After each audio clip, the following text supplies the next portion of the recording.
America is the most obese and depressed country to ever exist, despite the fact that we have everything we could ever ask for.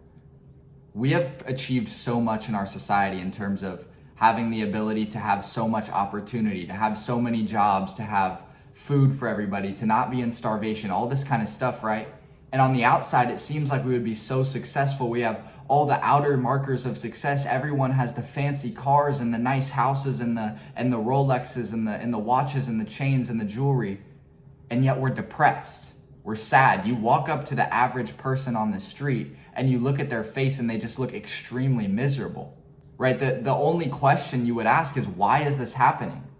Why is this happening in America, despite that we are the most advanced country in the entire world in terms of, the pursuit of happiness, right? We don't live in a communist society. We live in a free society, and yet everyone is depressed. I am here today to tell you that I believe this is because we have removed godly men from our society and we have replaced it with these feminine men who cannot lead, who are not standing up for what they truly believe in, and instead are backing away because they feel afraid of what other people are going to say to them. This is not how we should run our society. Society should be run by strong men who are standing up for what they believe and who are leading their families and who are leading their country and their neighborhoods and their church. And therefore, that effect trickles down into the rest of society and encourages people to stand up for what they believe in. I can tell you just today, I went to the coffee shop to get some caffeine this morning, and there's hundreds of people standing outside protesting with signs, anti-Trump signs. Now, I'm not here to get political. I'm not here to talk about, the right or the left. But my point is that these people are lacking purpose in their life. They're lacking clarity in their life. They're lacking a true vision in their life. And so what do? They find someone else's, purpose or desires or meaning, right? Which is, politics. And they go and stand outside with a sign so that they can say that they're doing something purposeful. In reality, they're not making any difference in society. They're just getting people to honk their horn at a sign, and then they're going home and feeling great about themselves. This is what American society has become. We're lacking purpose. People are completely lost. People are working 9-to-5 jobs that they don't even care about. People are spending 40 hours a week working for a paycheck and then going and getting drunk on the weekends because they hate their life so much. This is the life that most men are living. Most young men especially are living a life of depression, of constant use of drugs and alcohol in order to suppress their pain, and they have no purpose. We look at Jesus. Jesus was the ultimate example of a man with true purpose. God knew, he knew who he was. He knew his assignment was to go to that cross and die for our sins. And so what did he do? He lived every waking moment in alignment with that purpose that God had for him.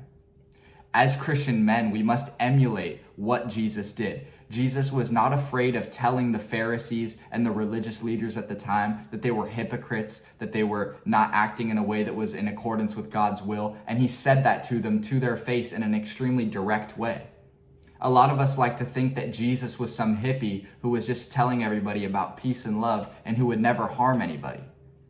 I want you to go read the story where Jesus has a whip in the temple, where he's overturning the tables at the temple. I want you to go and read, I believe it's Matthew chapter 23, I believe, where Jesus is telling the Pharisees that they're hypocrites. He calls them a brood of vipers. He says they're like whitewashed tombs that are beautiful on the outside, but on the inside are full of rotten bones.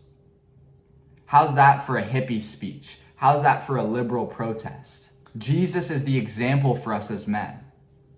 I'm all for speaking to people in a loving way and caring for people and being kind and all of that. I think that's great. But I believe as a society, we have gone too far on the side of love and we have left the side of truth.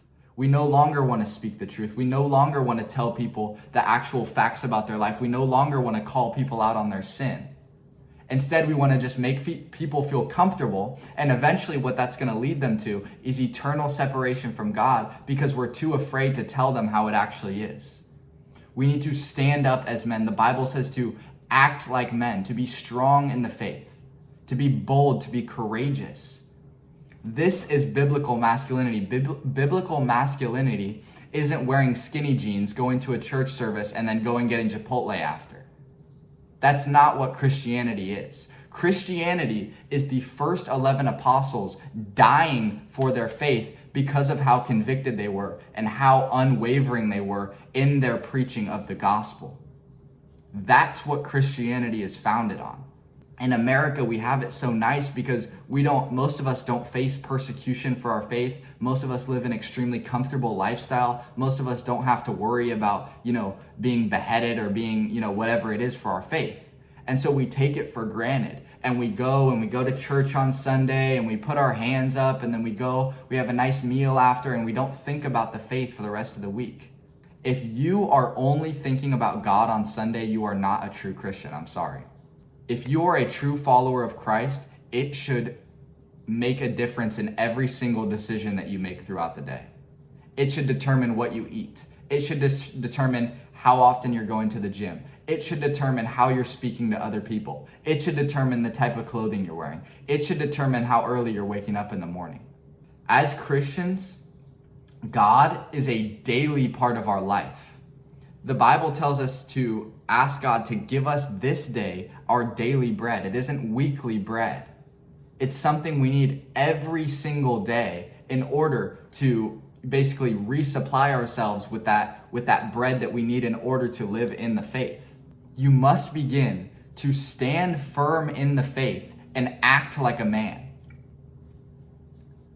This can start as simple as go and read some books, learn something, learn how to be articulate with your speech, go to the gym, get in good shape. I'm not saying these are the things that make you a man, but they turn you into someone who is disciplined, who is competent, who is able to lead people. It's just the truth. 90% of men are weak and useless in modern society. And I don't say that in terms of their value as in someone else is better than them, but I say that in terms of just them fulfilling their purpose as men. They're basically just wasting their life away. What does the average man do? The average man, he wakes up, scrolls on his phone, rolls over, takes a shower, goes to his 9-to-5 job that he hates, comes home, eats some crappy food, plays video games, and goes to bed. That is the average man's life. That should disgust you. You should be disgusted with hearing that. And especially if that is the life that you are living, you should feel the need to change.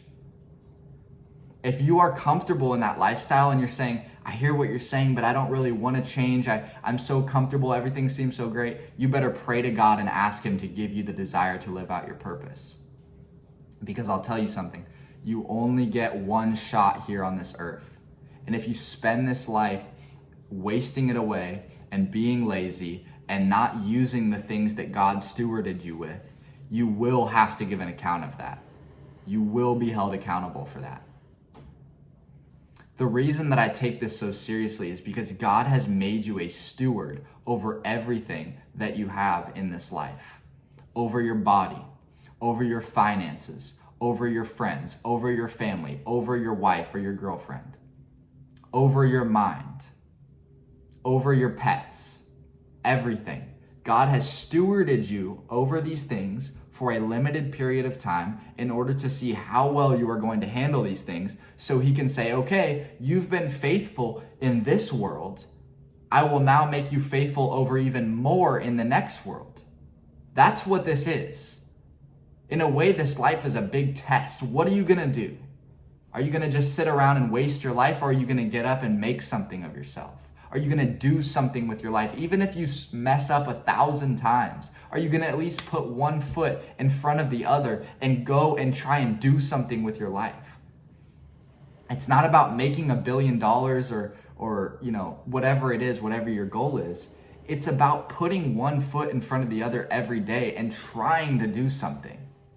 We all start at different spots, right? Not everybody's going to be able to just, completely change their life. But what direction are you headed in? You have to just be honest with yourself. If you keep lying to yourself and just saying, but next week I'm going to change. As soon as I get a different job, then I'll start doing the business. Or as soon as I start, waking up early, then I'll start reading the Bible. Whatever it is, you need to make the change now. When you keep delaying things and putting it off and saying, oh, I'm just gonna wait a little longer. What you're doing is you're taking advantage of what God has given you in the worst sense of the word. Like you're taking it for granted. You're saying, God, I know you're gonna give me a lot more time. I'm just gonna wait a little while. You don't know that. You don't know how much longer you have. So you need to begin to start to steward what you have today. You need to be faithful with what you have today. And God will see that and he will reward you. If you're a man, begin to act like one. Lead people. Be strong. Learn to handle your emotions. Not that you can't express your emotions, but learn how to properly deal with your emotions and how to show those in a way that's healthy towards other people. Learn how to speak. Learn how to articulate your thoughts. Learn how to write. Learn, read some great books that change your thinking. Learn something new every day. This is what we should be doing as men. You are put here for a purpose. That's Ephesians chapter 2, verse 10. It tells us that we were created to do good works that he made for us in advance.